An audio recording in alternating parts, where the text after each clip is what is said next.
কয়েকদিন হলো আবারও হাঁটতে শুরু করেছি। প্রচণ্ড ঠান্ডার কারণে অনেক দিন হাঁটতে বেরোইনি।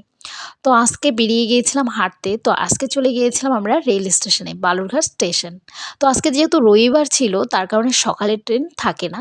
যে কারণে এতটাই মানে স্টেশন ফাঁকা যে একটা মানুষও দেখা যাচ্ছিল না। একদম জনশূন্য। তো দেখো কেমন লাগছে স্টেশনটা। এই সময়টাতে মানুষ এত কিলবিল করে সেখানে একটা মানুষও নেই। তো অনেকেই হাঁটতে আসে এখানটায়। তো আমরা যেই টাইমে গিয়েছিলাম তখন অনেকটাই ফাঁকা ছিল। দূরে ১-২ জন দেখা যাচ্ছিল। আর আমরা যেহেতু ভোর সকালে বেরিয়েছিলাম তাই অনেকটাই কিন্তু হালকা, হালকা কুয়াশা ছিল।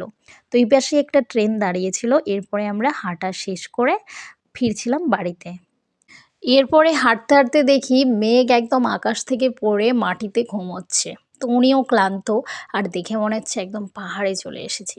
এরপর আর কি ঘরে ফিরলাম। ঘরে ফিরে তো একেবারে কাজ শুরু কারণ সকাল টাইম। তো এখন আমি গরম জল করে নিচ্ছি যেহেতু খুব তেষ্টা পেয়েছিল জল। তো আমার জন্য ঢেলে নিয়ে আমার বরের জন্য রেখে দিলাম কারণ ও ঘুম থেকে উঠে গরম জল খাবে। তো এরপরে কাজগুলো করে নিতে হবে আমার যা, যা কাজ আছে। ও ঘুম থেকে উঠে গেছে তো ১ম কাজ আমার বিছানা গুছিয়ে ঘর গোছানো, ঝাড়-ঝাঁটা, মোছা-কোছা এরপরে পড়ানো আছে।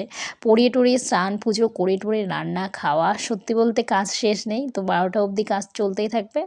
তো আজকের আমার এই মিনি ভ্লগটি কেমন লাগলো অবশ্যই জানাবে আর কমেন্টে। ততক্ষণ ভালো থেকো সবাই। টাটা। আবার দেখা হচ্ছে নতুন কোনো ভ্লগে।